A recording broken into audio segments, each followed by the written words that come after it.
বৌদি, ও বৌদি, কখন থেকে ডাকছি, কি গো সব গেলে কই? আরে সন্ধ্যা, আসো আসো, ভেতরে আসো। কেমন আছো? তা ভালো আছি। কোথায় ছিলে গো? কখন থেকে ডাকছি, দরজা ঢাকাচ্ছি। এই এত বেলায় ঘুমোচ্ছিলে নাকি? না না, এখন ঘুমাবো কেন? সেই কখন উঠেছি। সংসারের বাসি কাজ সেরে ঠাকুর ঘরে গেছিলাম, শুনতে পাইনি গো। কি ব্যাপার বলো তো, কি এমন হলো যে ঠাকুর ঘরে গিয়ে একেবারে বিভোর হয়ে গেলে? দাদা কই গো? সেই তো সব, ছাড়ো সব। সব কথা কি বাইরেই দাঁড়িয়ে সেরে ফেলবে, নাকি ভিতরে আসবে? আগে ভিতরে এসো, তারপর সব কথা হবে। তোমার দাদা ঘরে শুয়ে আছে, যাও দাদার কাছে গিয়ে বসো, আমি চা জল আনছি।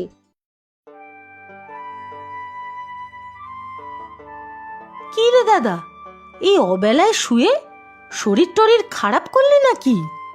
কে? সন্ধ্যা এসেছিস? আয় বস। না রে, শরীর খারাপ নয়, মন মেজাজ ভালো নয়। তা তুই কেমন আছিস? আর অরুণ কেমন আছে বল? আমি ঠিক আছি, আর তোর ভগ্নিপতিও ভালোই আছে। আচ্ছা, তোর মন মেজাজ কেন ঠিক নেই রে দাদা? সত্যি রে, মন মেজাজ ভালো নেই। তোর মন ঠিক না থাকলে কি করে হবে বলতো দাদা? তোর এখন কত দায়িত্ব আছে আমাদের নিয়ে। আর দায়িত্ব?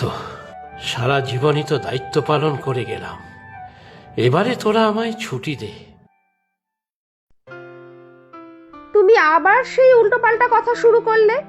আমি আছি তো তোমার পাশে, সব ঠিক হয়ে যাবে।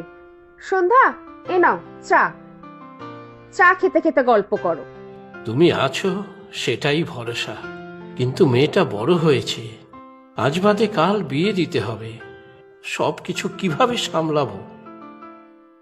কি হয়েছে বলো তো বৌদি? দাদার শরীর টরীর খারাপ করলো নাকি? না, শরীর খারাপ হয়নি, তবে তোমার দাদার যা ভাবগতিক দেখছি, শরীর খারাপ করেই ছাড়বে। তুমি কেমন আছো বলো? আমি ভালোই আছি। আমি এসেছিলাম ভাই আর দাদার সাথে কিছু বিষয় কথা বলতে। ভাইয়ের ঘরে গেলাম, কিন্তু ভাই নেই। কি নাকি ওই শহরে ফ্ল্যাট কিনবে, তাই দেখতে গেছে। তাই ওই বাড়িতে আর বেশি সময় নষ্ট না করে এখানে চলে এলাম। তা ভালোই করেছিস। আমাকে আবার তাড়াতাড়ি বাড়ি ফিরতে হবে, বুঝেছিস? তা দাদা, একটু তোর সাথে কাজের কথা বলে নি, তারপর না হয় অন্য কথা বলা যাবে। তা কি কথা বল না, কিছু কি হয়েছে? জানিস তো দাদা, তোর ভাগনা বিদেশে চাকরি পেয়েছে রে। বাহ, এ তো খুব ভালো খবর। তা কিসে, কোথায়? বেশ নামি কোম্পানিতে, উঁচু পদে। ওই ওই যে সব বড় বড় কোম্পানি আছে না, ছাড়ো, ও তোমরা এসব বুঝবে না। 2 মাস পরে যাবে, তবে যেতেও তো ভালোই খরচা আছে। দাদা, বলছিলাম কি, কিছু টাকা যদি আমাকে দিতে পারতিস। শোন সন্ধ্যা, তুই আর জগাই আমার 2 ভাই আর বোন, তোদের সব রকম সুবিধা অসুবিধায় পাশে থেকেছি, কিন্তু এখন আমার শিরে সংক্রান্তি। আজ 2 মাস হয়ে গেল আমার দোকান নেই। যা জমানো ছিল তাই ভেঙে মেয়ের কলেজের খরচা, টিউশন খরচা থেকে শুরু করে সংসারের যাবতীয় খরচা, সেও এবার তলানিতে এসে ঠেকেছে। ভাইটা তো এই পাশেই থাকে, একটি বারও তো খোঁজ নেয় না। তুই আমার কাছে টাকা চাস না এখন? হ্যাঁ, দোকান নেই মানে? অত সুন্দর চলতি দোকানটা বন্ধ করে দিলি কেন? দোকানটা বন্ধ নয়, দোকানটাই নেই। বেশ কিছু রাজনৈতিক দলের নিজস্ব ঝামেলায় বাজারের বেশ কিছু দোকান ভাঙা পড়েছে। ভালো তো কিছুই হলো না, মাঝখান দিয়ে আমরা সাধারণ মানুষরা বলি হলাম। চিন্তায় চিন্তায় তোমার দাদার শরীরটাও খারাপ করে ফেলেছে। হায় রে, দেখ, তাহলে অন্য কিছু চেষ্টা কর। এমন করে ঘরে বসে থাকলে তো আর হবে না। তবে দেখিস বাবা, আবার আজে বাজে কিছু আবার কাজ করিস না। যতই হোক এই বংশের একটা মান সম্মান আছে তো। তার উপর দুদিন পর তোর ভাগনা বিদেশ যাবে, তখন এই ফ্যামিলিতে স্ট্যাটাসটা আরো হাই হয়ে যাবে না? হ্যাঁ রে, সত্যিই তোদের অনেক হাই স্ট্যাটাস। আমাদেরকে মিল খাইয়ে চলতে হবে, সে সংসার না চালাতে পারলেও হবে। কি তাই তো? না খেয়ে মরবো, তবু স্ট্যাটাস দেখাতে হবে। ছাড়ো সব, সে তুই পরে ভাবিস কি করবি। শোন না, টাকা তো তুই দিতে পারবি না এখন। আমি আবার বড় মুখ করে বলতে এসেছিলাম যে বাবুর বিদেশ যাওয়ার খরচা আমার দাদা ভাই মিলে দিয়ে দেবে। সে তো আর হলো না। তুই বরং সামনের কাটাচারেক জায়গাটা আমাকে দিয়ে দে, তোদের দুজনের এই বাড়িতেই হয়ে যাবে। আর মেয়েকে তো পরের বাড়ি পাঠিয়ে দিবি, দুই বুড়ো বুড়ি মিলে এই বাড়িতেই হয়ে যাবে। বিদেশ থেকে খোকা ফিরলে এখানে মনের মতো একটা বাংলো বানাতে পারবে। আগেই তো দুটো জায়গা তোর নামে লিখে দিলাম, আর একটা জমি বিক্রি করে তোর বিয়ে দিলাম। আর এখন আমার এই দুঃসময় পাশে না দাঁড়িয়ে আমার শেষ সম্বলটুকুও কেড়ে নিতে চাইছিস? তুমি শান্ত হও, সব ঠিক হয়ে যাবে। দেখো সন্ধ্যা, তুমি এখন এসব কথা বলে আর তোমার দাদাকে উত্তেজিত করো না। মানুষটার সময়টা কেমন সেটা বোঝার চেষ্টা করো। এরকম ভাবে কথা বলো না তো বৌদি, 7-5 ভেবে কথা বলো। আর দাদা, তুই সব জেনেও না জানার ভান করছিস। তোদের তো মেয়ে কিছুদিন পরে বিয়ে হয়ে চলে যাবে। তুই জানিস না, নিজের পুত্র সন্তানের পর ভাগনাই আপন হয়।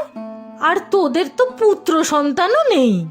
শেষকৃত্যতে তোদের ভাগনাকেই তো সব কাজ করতে হবে। তাই তোদেরও তো কিছু কর্তব্য আছে নাকি? হ্যাঁ, সেই শেষ জল তো ভাগনাকেই দিতে হবে রে দাদা। সন্ধ্যা, বলতে বলতে তুমি কোথা থেকে কোথায় যাচ্ছ? নিজের জ্ঞান বিবেক সব হারিয়ে ফেলছো। দেখছো তোমার দাদার সংসারে কঠিন অবস্থা, তোমার দাদার মন ভালো নেই, আর এখন তুমি তার সুযোগ নিচ্ছ। আমাদের নিয়ে তোমাকে চিন্তা করতে হবে না। পারবে তুমি একা সংসার টানতে? আমরা ভাই বোনেরা বুঝি কেউ না? আমি সব ঠিক করে আবার সংসারটাকে দাঁড় করাবই। ঠিক আছে, আমরা তাহলে আর তোমাদের পাশে নেই। আমি এতদিন যতটা পেরেছি আমার সামর্থ্যের বাইরে গিয়েও তোদের জন্য করেছি। আজ আমার পাশে যখন তোরা নেই, তাহলে তাহলে তোরাও আমাকে ভুলে যা। আমিও দেখি বৌদি কিভাবে একা সব সামাল দেয়। হে ভগবান, এ কেমন দিন দেখতে হচ্ছে। তারাও এখন মুখ ঘুরিয়ে নিল আমার বিপদের দিনে। কি হবে এখন? না না, আমি আমি আর কিছু ভাবতে পারছি না। ওগো, তুমি এত ভেবো না। তুমি এমন ভেঙে না পড়ে আমাকে আরো সাপোর্ট দাও। আমি যখন বলেছি কিছু করব, তো কিছু করবই। তুমি আর কি করবে গো? এই সংসার সামলাতেই দিন কেটে যায়। আর তাছাড়া বিয়ের সময় তো তোমার সব ভরণ পোষণের দায়িত্ব আমি নিয়েছিলাম, কিন্তু কথা রাখতে পারলাম না গো। কে বলেছে তুমি পারোনি? তুমি পেরেছো বলেই না আমি কিছু ভাবতে পারছি। আর দায়িত্ব কি শুধু তোমার একার নাকি? বাবা তোমার হাতে আমার হাত দেওয়ার আগে বলেছিল, খারাপ ভালো সব সময়ের দায়িত্ব নে মা। সুখের মর্যাদা তখনই পায় দুঃখের সাথে লড়াই করতে পারলে।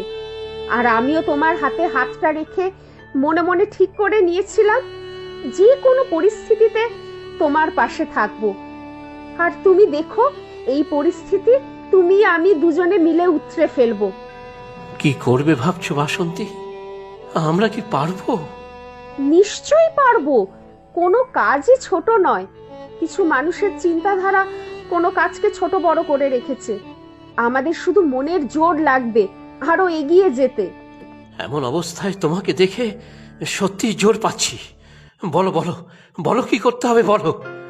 আমি ঠিক করেছি, আমরা একটা ছোট মোমো স্টল দেব। ওই বড় রাস্তার পাশে। পুঁজিও বেশি লাগবে না, আমি বানাবো আর তুমি খরিদ্দার সামলাবে। কি পারবে না? পারবো না কেন, নিশ্চয়ই পারবো। কিন্তু তুমি এটাকে এত করে ভেবে ফেললে, কিন্তু আমি পারলাম না। আমাদের সংসারের জন্য তুমি এত কিছু ভাবতে পারো, কিন্তু সব কিছুকে ছোট বড় বিচার করে আমি বিছানাতেই শুয়ে আছি। আমরা তো পরিশ্রম করব রাত দিন। আমি আমার সংসারের কথা এত ভাবিনি। নিজের ভাই বোনের জন্য উজাড় করে দিয়েছি সবটা, অথচ আমার এই দুর্দিনের সময় তারা পাশে দাঁড়ালো না। আর তুমি সংসার চালানোর দায়িত্ব নিজের কাঁধে তুলে নিচ্ছ, রাস্তায় রাস্তায় স্টল দেওয়ার কথা ভাবছো। হায় ভগবান, কি দিন দেখালে আমাকে। আহ, আহ, আমার আমার আমার শরীরটা কেমন যেন করছে। ওগো, কি হলো তোমার? তুমি এত উত্তেজিত হয়েও না, শান্ত হও। মনা, দৌড়ে আয়, তোর বাবা কেমন করছে। আহ, আহ, আহ, আহ, আহ। কি গো, এখন কেমন লাগছে? আগের থেকে ভালো, কিন্তু অনেক টাকা তো খরচা হয়ে গেল। তুমি কিছু চিন্তা করো না, তুমি সুস্থ হও আগে। আমরা সুস্থ থাকলে আবার সব কিছু আমরা দাঁড় করাতে পারবো। হ্যাঁ গো, এবার আমি তোমার সাথে সহযোগিতা করব। আমাকে সুস্থ হতেই হবে। মেয়ে কোথায়?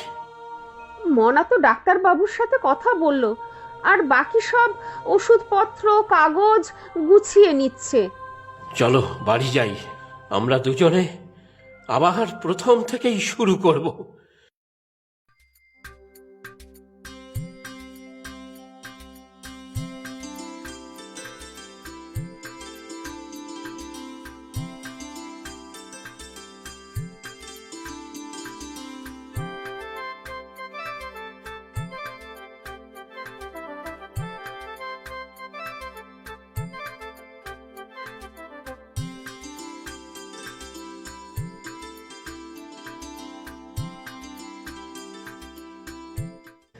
এক মাস পর লাভ ভালোই হয়েছে। মুদি দোকানের ধার শোধ করে সংসারের বাকি মুদি সদাই কেনা যাবে। হ্যাঁ, সবে তো 1 মাস, ধৈর্য ধরে আরেকটু দোকান চালালে দেখবে আমরা সব পারবো, আবার সুখের মুখ দেখবো আমরা। আমি ভাবছি দোকানটা কিভাবে বড় করা যায়। তাহলে 1-2জন সাহায্য করার লোক রেখে দেব, তাতে আমাদেরও সুবিধা হবে, কারুর সংসারও চলবে। হ্যাঁ গো, ঠিক বলেছ, চেষ্টা করলে সব সম্ভব। দেখো তো কে এলো, মেয়ে মনে হয়। মেয়ে তো কলেজে গেছে, পরীক্ষার ফর্ম ফিল আপ আছে, ও তো এখন আসবে না। আচ্ছা দাঁড়াও, দেখি কে এলো। সন্ধ্যা, আসো, ভিতরে আসো। তোমার চোখে মুখের এমন অবস্থা কেন? কেমন আছো গো বৌদি? দাদা কোথায়? দাদা ঘরে, ভিতরে আসো। আরে সন্ধ্যা, দাদাকে মনে পড়লো এতদিন পরে? আমাকে ক্ষমা কর দাদা, আমার ভুল হয়েছে। ভেবেছিলাম ছেলে বিদেশ যাচ্ছে চাকরি করতে, অনেক বড় হবে, অনেক টাকা রোজগার করে দেশে সাহেব হয়ে ফিরবে। কিন্তু ছেলে বিদেশে গিয়ে আমাদের আর কোনো খোঁজ রাখে না রে দাদা, আমাদের ফোনও ধরে না। হায় ভগবান, একেই বলে ধর্মের কল বাতাসে নড়ে। তুই বলেছিলি ভাগনাকেই শেষের জল দিতে হবে। যে ভাগনা নিজের বাবা মাকে নিয়েই ভাবে না, সে আবার মামাকে নিয়ে কি ভাববে? আমি অহংকারে অন্ধ হয়ে গিয়েছিলাম দাদা, আমি ভুল করেছি, আমাকে ক্ষমা করে দে না রে দাদা। আমার বিপদের সময় আমার পাশে দাঁড়ালি না, উল্টে নিজের স্বার্থের কথা ভেবে আমার কাছে এসেছিলি। যখন দেখলি স্বার্থ মিটবে না, ফিরেও তাকালি না একবার। এমনকি অসুস্থ অবস্থাতেও দেখতে এলি না। ভুলে গিয়েছিস সেসব দিনের কথা? হ্যাঁ রে দাদা, আমার ভুল হয়েছে, আমাকে ক্ষমা করে দে। আমি ক্ষমা করার কে? আমার মেয়ে আর বাসন্তী আমাকে আমার এই দুঃসময় থেকে টেনে তুলেছে। দেখ, বাসন্তী যদি তোকে ক্ষমা করে, আমার কথা না হয় সেরেই দে। দেখো সন্ধ্যা, তুমি তোমার ভুল বুঝতে পেরেছ, এটাই অনেক। তুমি তো আমার পরিবারেরই আপনজন। আমিও চাই দাদা বোন তোমরা সবসময় এক থাকো। আজ আমার খুশির দিন, আমরা পরিবার আবার এক হয়েছি।